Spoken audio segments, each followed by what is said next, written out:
한국은 상상 이상의 나라입니다. 한국에서 취재를 하고 있는 미국의 CNN 특파원이 한국의 모습을 보고 경악하고 있습니다. 이 모습은 다른 나라들이 모두 배워야 할 가치 있는 역사적 자료로 쓰여야 한다고 하는데요. 도대체 한국의 어떠한 면이 이들을 경악하게 했을까요? 바로 지금 사연을 들어보겠습니다. 오늘의 사연 시작합니다. 안녕하세요. 저는 CNN 국제부 특파원으로 활동하고 있는 에밀리 카터입니다. 저는 오늘 여러분께 최근 한국에서 경험한 놀라운 이야기를 들려드리고자 합니다. 저는 주로 국제적인 분쟁과 사회적 갈등을 취재하는 기자로 세계 곳곳에서 진실을 알리는 일을 하고 있습니다. 여성이자 특파원으로서 위험을 감수하며 전쟁과 갈등의 현장을 누비는 것이 결코 쉬운 일은 아니지만 그것이 제 삶의 소명이자 사명이라고 믿고 있습니다. 저는 어린 시절부터 여성의 목소리가 자주 묻히는 세상에서 자랐습니다. 당시의 사회적 편견과 제약들은 저를 분노와 동시에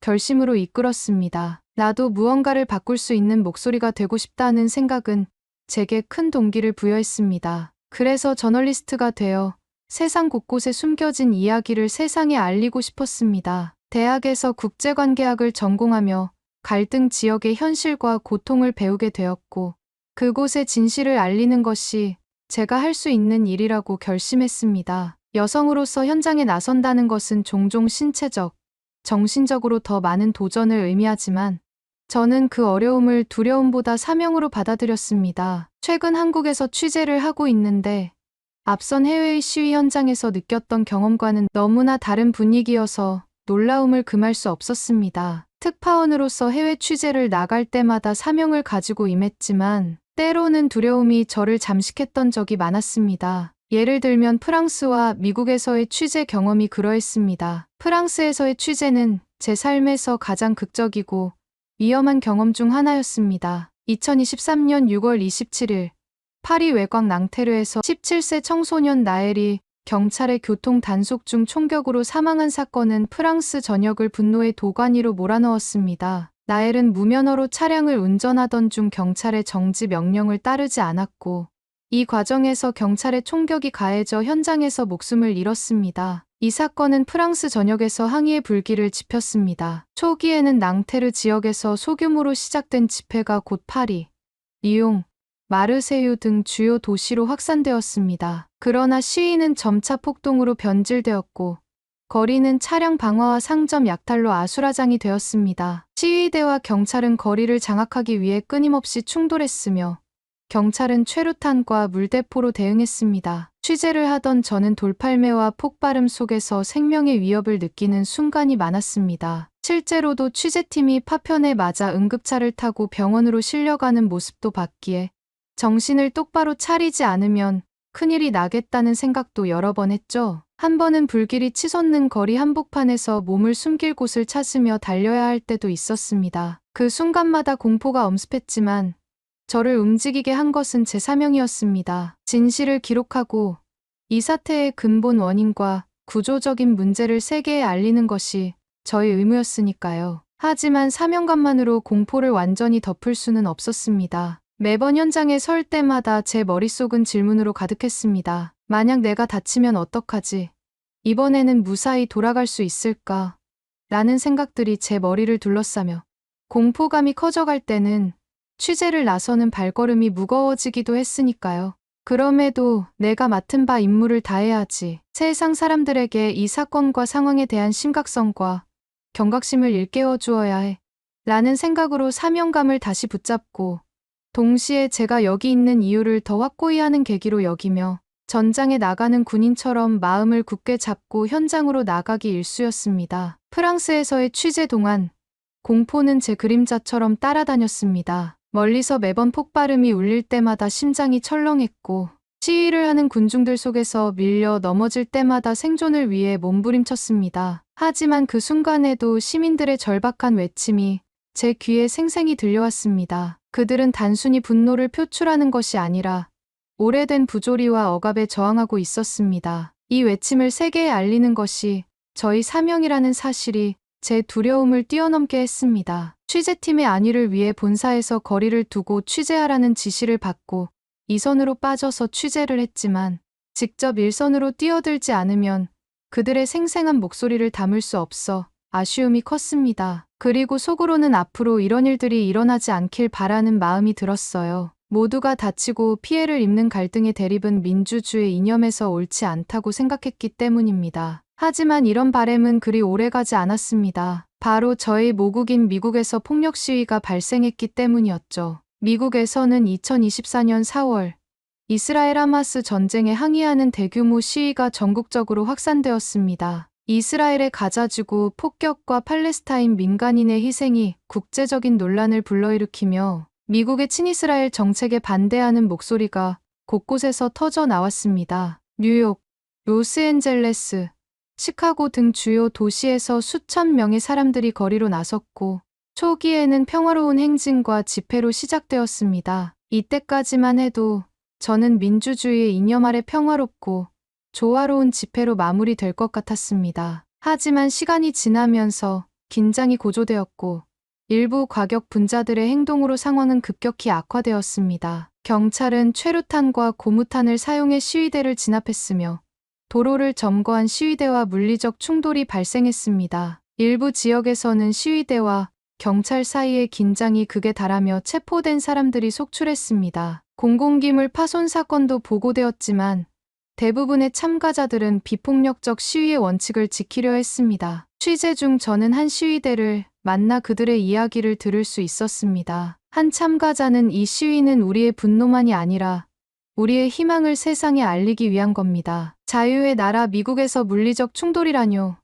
라고 말했습니다. 뉴욕에서는 여러 인권단체와 종교단체가 연대하며 물리적 충돌과 폭력 제압에 반하는 행진이 이어졌고 일부 시민들은 팔레스타인 국기를 들고 연대를 표하기도 했습니다. 프로듀서는 한 유대인 공동체 대표와 인터뷰를 시도하며 대화의 중요성을 강조했고 카메라맨은 시위대의 다양한 모습을 담기 위해 분주히 움직였습니다. 긴박한 상황에서도 시위 참가자들의 목소리는 명확했습니다. 우리는 평화를 원합니다. 하지만 이 평화가 모두에게 공평하지 않다면 그것은 진정한 평화가 아닙니다. 이 강렬한 메시지는 현장에 있던 모든 사람들에게 깊은 울림을 주었습니다. 현장에서 느끼는 신체적 위협은 결코 간과할 수 없었지만 팀원들과의 협력은 이러한 위협을 극복하는 데 큰 힘이 되었습니다. 저는 그 순간에도 멈추지 않고 진실을 기록하려는 의지를 놓지 않았습니다. 이렇게 해외의 각종 이슈들을 다루는 특파원으로서의 삶에서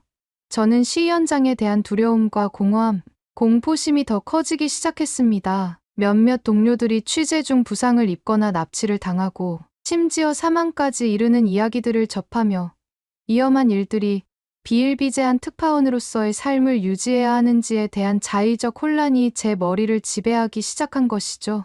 한낱 인간으로서 생명을 걸고 하는 이 일에 대한 두려움이 제 몸을 휘감기 시작했습니다. 그러던 중 2024년 12월 3일 가장 무서운 워딩이 제 눈앞에 나타나 버렸습니다. 바로 한국의 비상계엄령 선포였죠. 비상계엄령은 국가 비상사태 시 정부가 군부대에 통치권을 부여하고 헌법에서 보장된 시민의 기본권을 제한할 수 있는 특별 조치입니다. 이로 인해 취재 기자들 사이에서는 공포와 긴장이 확산되었습니다. 여태껏 경험했던 시위 현장과는 완전히 다른 위협으로 다가왔기 때문에 많은 기자들이 취재를 꺼렸습니다. 저 역시 두려움이 몰려와 망설였지만 프로듀서와 카메라 감독은 누군가는 이 이야기를 세계에 알릴 필요가 있다는 사명감을 가져야 한다며 저를 독려했습니다. 저는 정말 숨고 싶을 정도의 공포가 밀려왔지만 제 동료들이 내민 손을 잡고 초심을 잃지 않겠다는 마인드를 가지며 다시 일어섰습니다. 마침 제가 일본에서 취재 중이었고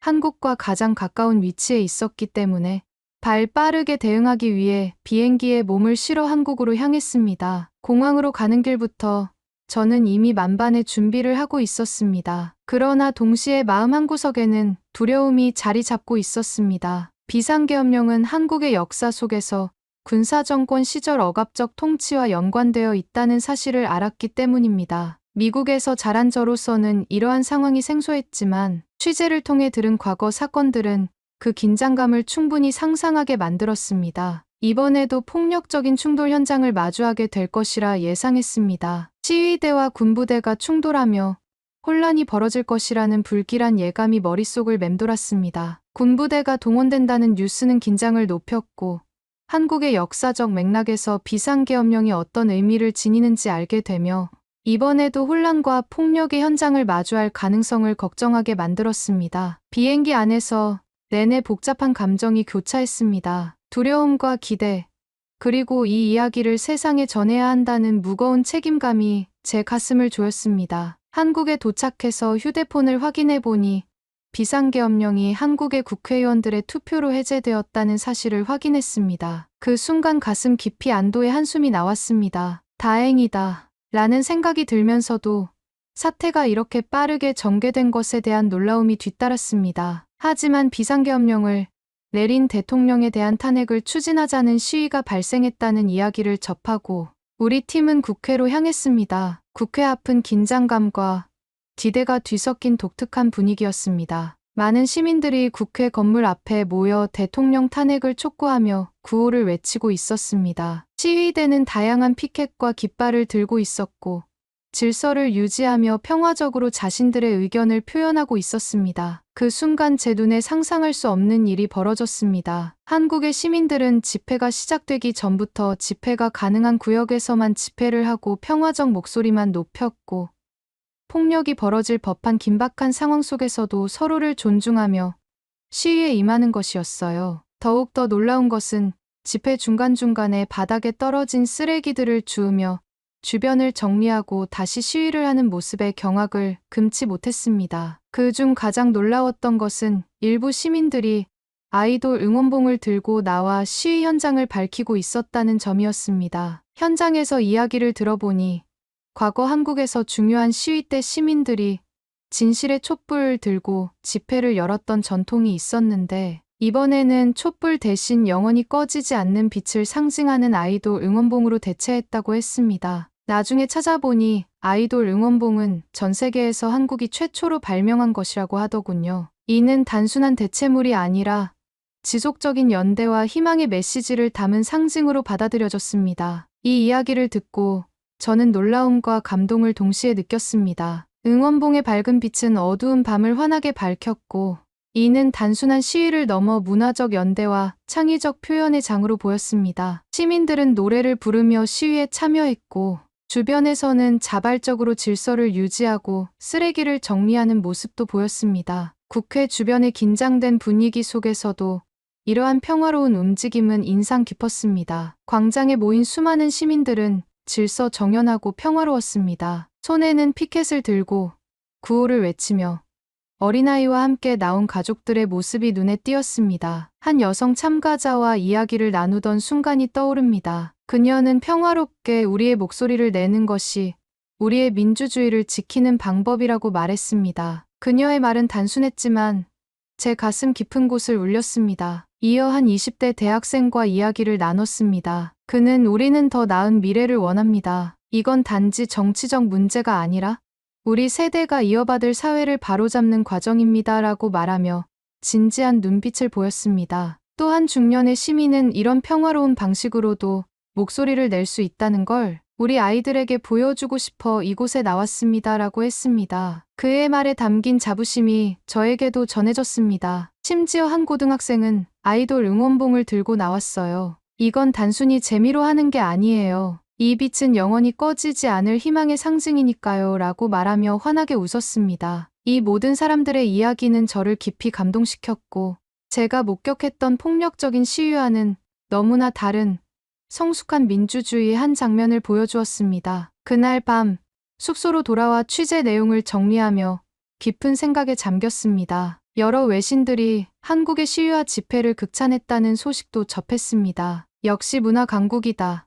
자칫 폭력으로 변질될 수 있는 숨막히는 상황 속에서도 한국의 음악으로 즐거움으로 승화시켰다. 한국은 해악의 민족인 것 같다는 평가들은 저에게 한국의 시위 문화가 가진 독창성과 강렬함을 다시금 일깨워 주었습니다. 이러한 극찬은 한국이 단순히 시위를 넘어 문화적 연대와 창의적 표현의 장을 만들어냈다는 것을 세계가 인정하고 있다는 증거였습니다. 한국은 과거의 아픔을 딛고 민주주의를 성숙하게 발전시키고 있었으며 그 과정에서 평화와 대화를 통해 변화를 이루고 있었습니다. 여성으로서 또 특파원으로서 이러한 순간을 기록할 수 있다는 것은 저에게 깊은 의미를 남겼습니다. 이번 한국 취재는 저에게 단순한 뉴스 보도를 넘어 새로운 깨달음을 안겨주었습니다. 폭력과 분노가 아닌 평화와 대화가 변화의 원동력이 될 수 있다는 것을, 그리고 민주주의는 시민들의 성숙한 의식에서 비롯된다는 것을 배웠습니다. 아직도 한국에서는 시위가 계속되고 있지만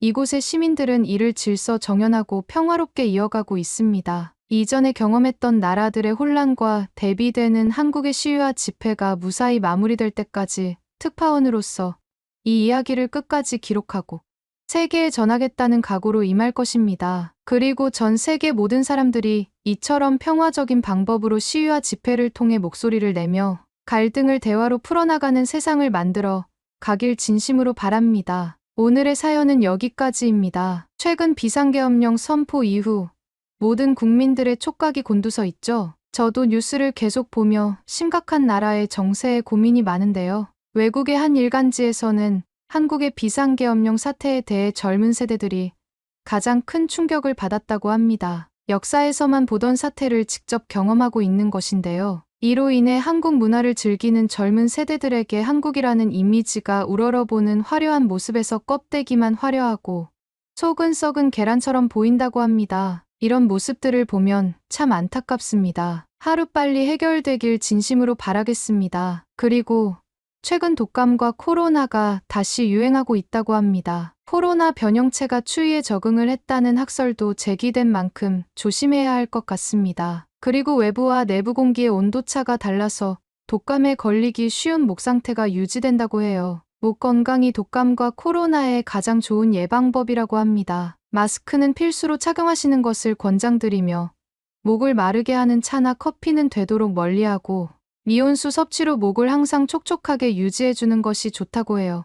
여러분이 아프지 않고 항상 건강하길 진심으로 바랍니다. 그리고 오늘의 이야기가 마음에 드셨다면 구독, 좋아요 부탁드리겠습니다. 다음엔 더 좋은 사연으로 여러분을 찾아뵙겠습니다. 시청해주셔서 감사합니다. 한국의 한 회사 내 사무실, 까만 피부의 한 여성이 팔을 만지작거리고 있습니다. 인터뷰를 진행 중인 여성, 팔에 새겨진 작은 상처를 어루만지며 진지하게 인터뷰에 응하고 있는데요. 리포터와 더불어 진지하게 이야기를 경청하고 있는 스태프들의 눈엔 눈물이 고이고 있습니다. 도대체 이 까만 피부의 여성에겐 무슨 일이 있었던 것일까요? 바로 지금 사연을 들어보겠습니다. 오늘의 사연 시작합니다. 안녕하세요. 저는 나디아입니다. 저는 올해 22살입니다. 케냐 북부의 카쿠마 난민촌에서 태어난 저는 어린 시절 한국 덕분에 지금의 삶까지 살아올 수 있었습니다. 제 인생에 한국이라는 나라가 너무나 소중해서 그 이야기를 여러분께 전하기 위해 이렇게 글을 씁니다. 이 난민촌은 부모님이 소말리아 내전과 그 여파로 인한 갈등을 피해 도망쳐온 마지막 피난처였다고 합니다. 제 기억 속의 유년 시절은 뜨거운 햇볕과 바람, 그리고 황갈색 흙먼지가 가득한 마을로 채워져 있습니다. 저희 아빠처럼 마을의 남성들은 아침마다 마을을 오고 가는 픽업 트럭을 타고 수백 킬로를 차를 타고 벗어나서 가족들의 생계를 위해 굳은 일을 하시고 돌아오시곤 했습니다. 굶주림에 허덕이면서도 저희 부모님은 뱃속에 저를 위해 온갖 노력을 다하셨다고 합니다. 나중에 알게 된 사실이지만 엄마는 저 이전에 한 번의 유산을 경험하셔서 저만큼은 잃고 싶지 않다고 하셨습니다. 그렇게 저는 부모님의 보살핌 아래 세상에 나올 수 있었어요. 그러나 제가 3살이 되던 해에 부모님께는 잊을 수 없는 끔찍한 기억이 남았다고 합니다. 그 해, 저는 심하게 아팠다고 해요. 너무 어렸을 때라 그때의 고통은 제 기억에 남아있지 않지만 부모님의 이야기를 통해, 그리고 제 팔에 새겨진 작은 흉터가 그 기억의 흔적으로 남아 있었을 뿐이었죠. 엄마는 가끔 말하곤 합니다. 나디아, 내가 3살 때 정말 심각했단다. 열이 하루 종일 내리지 않았고 먹은 음식은 모두 토해냈어. 물 한 모금조차 내 몸을 버티게 할 수 없었지. 그 당시 제 병의 이름은 장티푸스였다고 합니다. 깨끗하지 않은 물이 원인이었죠. 난민촌에서 물은 너무나 귀했어요. 웅덩이와 강물, 심지어 빗물을 받아 마셨지만 나름 정화를 한다고 해도 모두 오염되어 있었어요. 물을 끓일 연료조차 부족한 난민촌에서는 깨끗한 물을 마신다는 건 꿈같은 일이었죠. 엄마는 그 당시 끙끙 앓으며 울고 있는 저를 보면서 하염없이 눈물이 흘렀고, 아빠는 제 작은 몸을 안고 무릎을 꿇은 채 기도했다고 합니다. 그때 마을의 락타우카 아저씨가 헐레벌떡 달려와 말했대요. 카쿠마 남쪽 마을에 한국 사람들이 세운 정수시설이 있대.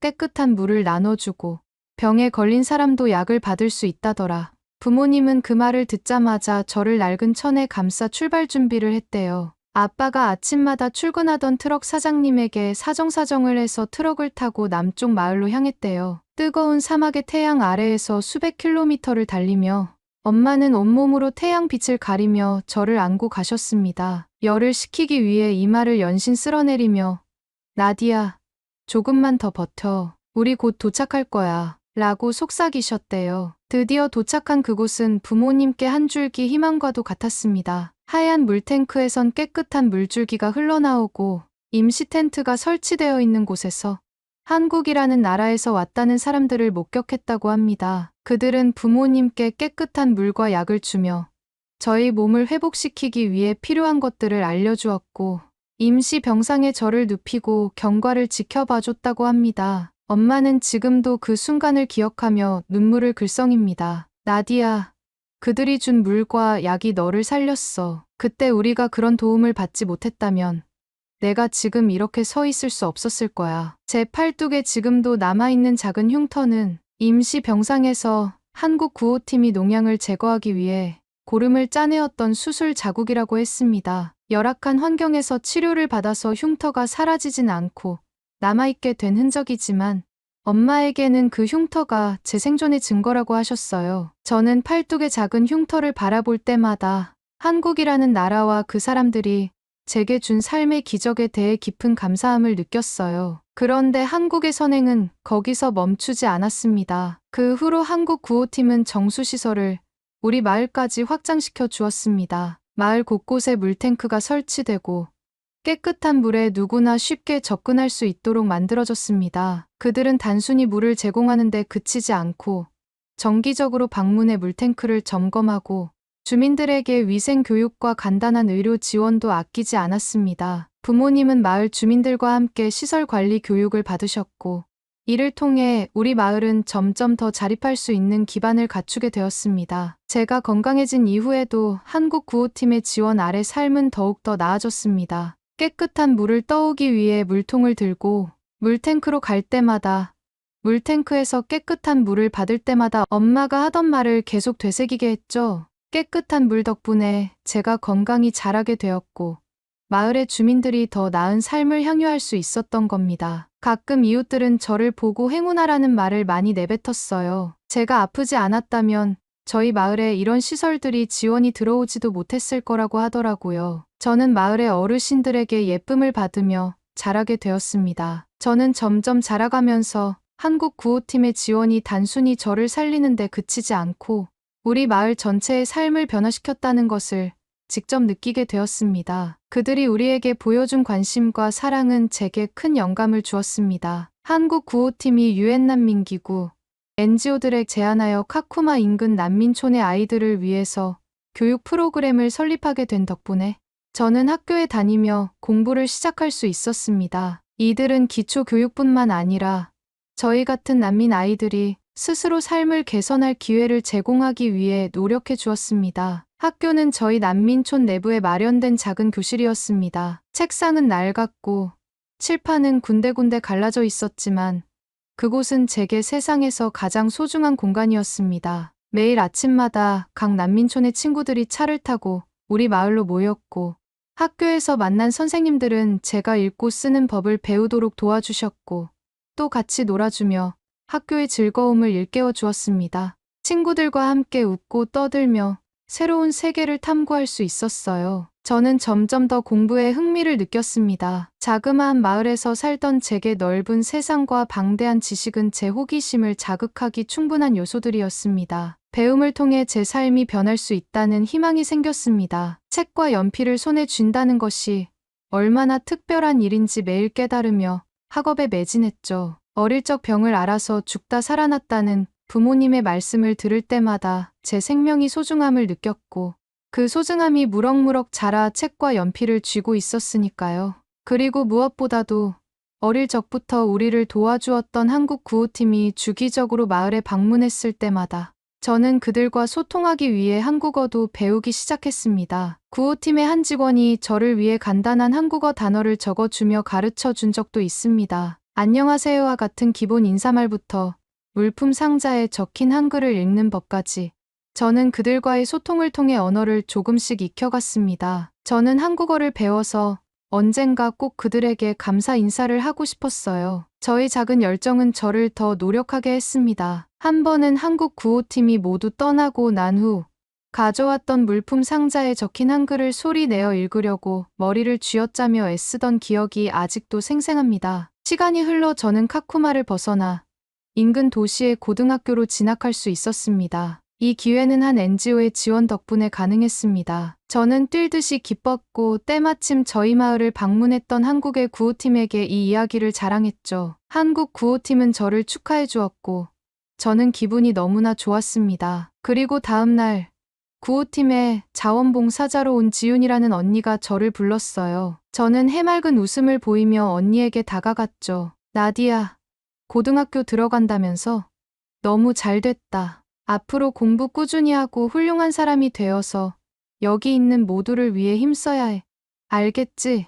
지윤 언니는 제 눈높이에 맞는 영어를 구사하며 제게 힘을 불어 넣어줬습니다. 저는 고맙다고 하며 열심히 공부하겠다고 했죠. 그리고 며칠 뒤 한국 구호팀이 떠나는 날 인사를 하기 위해 마을 입구로 모였습니다. 그때 지윤 언니가 제게 다가와 손을 앞으로 내밀었죠. 그런데 그 손엔 예쁜 가방이 들려져 있었고 그 속엔 공책 그리고 펜이 들어가 있었습니다. 저는 깜짝 놀라 이게 뭐냐고 물었고 지윤 언니는 공부 잘하라는 의미로 주는 선물이라고 했습니다. 저는 코끝이 찡하며 언니에게 고마움을 표현했습니다. 언니는 미소를 띠며 제게 손인사를 해주었고 저도 인사를 했습니다. 주변을 둘러보니 한국의 구호팀이 아이들을 위한 장난감과 필기구를 전달하는 모습을 보았습니다. 모두가 한국의 구호팀에게 사랑을 받고 있다는 것을 새삼 느끼는 순간이었습니다. 그 이후에도 지윤 언니는 주기적으로 필기구와 응원의 편지를 보내주었고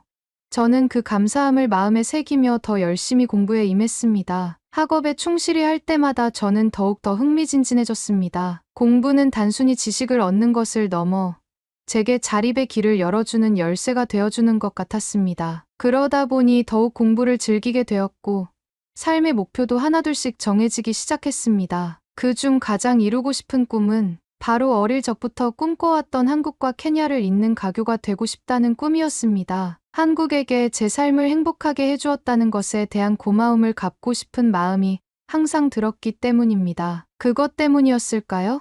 제가 성인이 되며 공부를 이어가고 있을 때 한국의 구호단체에서 한국에서 공부를 할 수 있는 기회를 제게 주었습니다. 알고 봤더니 어릴 적부터 알고 지냈던 한국의 구호팀이 제 유학을 지원해준다는 것이었습니다. 엄마는 하늘에 감사하며 정말 축하한다고 저를 끌어안았고 아빠는 신이 나서 동네를 뛰어다니며 소리치며 자랑을 하셨습니다. 저는 구호단체의 인소라의 공항으로 이동하였습니다. 공항으로 가는 길은 멀고도 험했지만 가는 내내 설레는 기분을 안고 들뜬 마음으로 공항으로 향했습니다. 그렇게 한국에 도착한 저는 완전히 새로운 세상에 발을 들인 것 같았습니다. 깨끗하고 정돈된 거리, 끊임없이 움직이는 도시, 그리고 저를 환영해주는 사람들까지. 그곳은 제가 책에서만 보았던 꿈 같은 세계였습니다. 기숙사를 배정받고 한국에서의 생활이 시작되었습니다. 하지만 한국에서의 생활은 쉽지만은 않았습니다. 어린 시절부터 한국어를 배우긴 했지만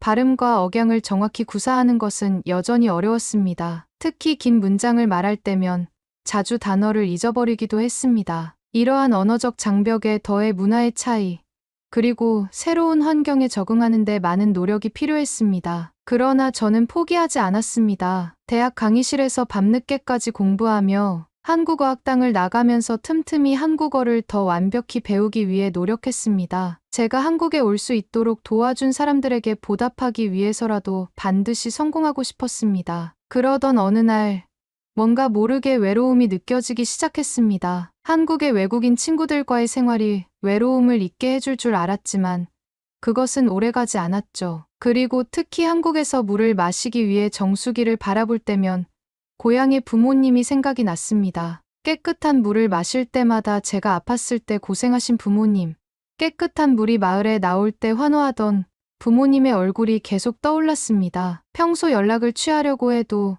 부모님이 계신 곳은 통신망이 잘 구성되어 있지 않아서 통화를 하기도 버거웠죠. 그럴 때마다 외로움이 저를 힘들게 했습니다. 그러던 어느 날, 저는 제가 유학을 오게 된 배경을 다룬 인터뷰 자리에 초대되었습니다. 그곳은 엄청 큰 회사였고, 저는 긴장된 마음으로 회사로 들어갔습니다. 인터뷰를 진행하는 곳으로 안내를 받고, 저는 소파에 앉아 대기하고 있었습니다. 목을 가다듬고 심호흡을 하고 있던 그때, 제 눈앞에 문이 열리며 눈에 익은 얼굴이 저를 맞이했습니다. 그건 지윤 언니였습니다. 고등학교에 다닐 때 저를 응원하며 필기구를 보내주었던 그 지윤 언니가 리포터로 제 앞에 서 있었습니다. 나디야, 정말 많이 컸구나.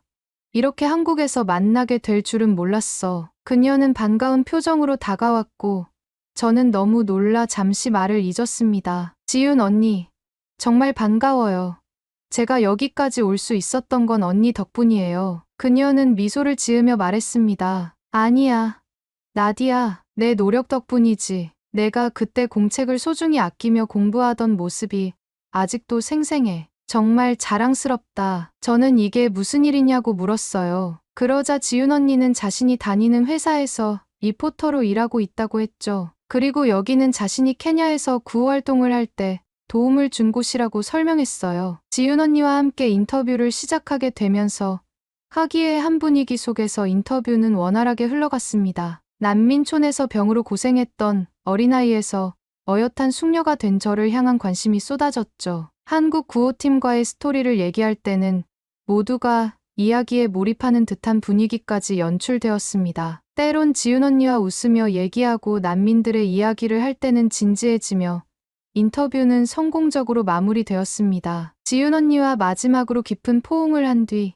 스태프들과 인사를 나누고 있던 그때 웬 중년의 한국 남자가 제게 다가왔습니다. 저는 의아했지만 그분이 묵묵히 저를 바라보고 있어서 제게 무슨 할 말이 있나 싶었죠. 그때였어요. 그는 조용히 제 팔뚝을 바라보며 말했습니다. 잘 아물었네요. 이쁜 흉터입니다. 그 말은 한순간 모든 것을 멈추게 했습니다. 저는 놀란 눈으로 그를 바라보며 떨리는 목소리로 물었습니다. 이 흉터를 어떻게 아세요? 그는 미소 지으며 대답했습니다. 나디야, 절 못 알아보는군요. 제가 3살 때 당신을 치료했던 사람입니다. 당시 당신은 많이 아파하며 울기만 하던 울보였죠. 당신의 병이 나을 때까지 제가 간호를 했었어요. 지금은 제가 이 지원 사업을 책임지고 있습니다. 그 순간 제 머릿속은 어린 시절의 기억과 부모님의 이야기가 하나로 연결되었습니다. 어머니가 항상 말씀하시던 저를 살리기 위해 헌신적으로 도와준 그분이 바로 제 앞에 나타난 것이었습니다. 그는 단지 저를 구해준 사람이 아니라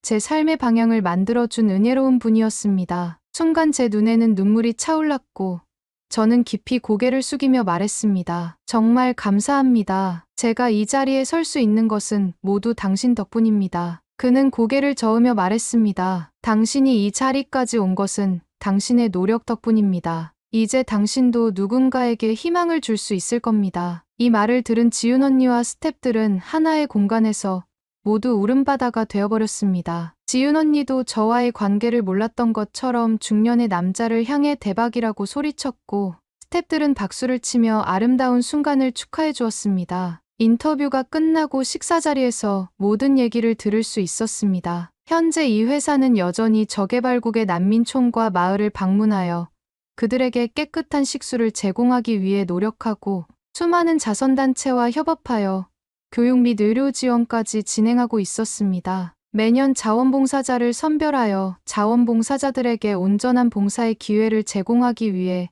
모든 경비를 지원하였고 지윤 언니도 그중 한 명이었죠. 중년의 남자는 인터뷰가 있다는 결제 서류를 확인하다가 낯이 익은 이름이 보여서 인터뷰 현장을 찾아왔다고 해요. 긴가민가 했지만 얼굴만 보고도 저임을 확신했다고 하더라고요. 어릴 적 초롱초롱한 눈망울이 아직까지 나디아가 가지고 있어서 단번에 알아봤어요. 아기였을 때는 그 눈빛에 눈물이 한가득이었는데 지금 당신의 눈망울엔 기쁨과 행복이 가득하네요. 그의 말은 제 마음 깊은 곳에 따뜻한 불씨를 심었습니다. 저를 구해준 그날의 작은 물 한 방울이 어떻게 제 삶을 바꿨는지, 그리고 제가 또 다른 누군가의 삶을 변화시킬 수 있다는 사실을 깨닫는 순간이었습니다. 식사 자리를 마치고 기숙사로 돌아가는 길, 제 팔뚝의 흉터를 다시 바라보며 저는 조용히 다짐했습니다. 이제는 제가 희망의 다리가 될 차례라고요. 오늘의 사연은 여기까지입니다. 최근 비상계엄령 선포 이후 모든 국민들의 촉각이 곤두서 있죠. 저도 뉴스를 계속 보며 심각한 나라의 정세에 고민이 많은데요. 외국의 한 일간지에서는 한국의 비상계엄령 사태에 대해 젊은 세대들이 가장 큰 충격을 받았다고 합니다. 역사에서만 보던 사태를 직접 경험하고 있는 것인데요. 이로 인해 한국 문화를 즐기는 젊은 세대들에게 한국이라는 이미지가 우러러보는 화려한 모습에서 껍데기만 화려하고 속은 썩은 계란처럼 보인다고 합니다. 이런 모습들을 보면 참 안타깝습니다. 하루빨리 해결되길 진심으로 바라겠습니다. 그리고 최근 독감과 코로나가 다시 유행하고 있다고 합니다. 코로나 변형체가 추위에 적응을 했다는 학설도 제기된 만큼 조심해야 할 것 같습니다. 그리고 외부와 내부 공기의 온도차가 달라서 독감에 걸리기 쉬운 목 상태가 유지된다고 해요. 목 건강이 독감과 코로나의 가장 좋은 예방법이라고 합니다. 마스크는 필수로 착용하시는 것을 권장드리며 목을 마르게 하는 차나 커피는 되도록 멀리하고 미온수 섭취로 목을 항상 촉촉하게 유지해주는 것이 좋다고 해요. 여러분이 아프지 않고 항상 건강하길 진심으로 바랍니다. 그리고 오늘의 이야기가 마음에 드셨다면 구독, 좋아요 부탁드리겠습니다. 다음엔 더 좋은 사연으로 여러분을 찾아뵙겠습니다. 시청해 주셔서 감사합니다.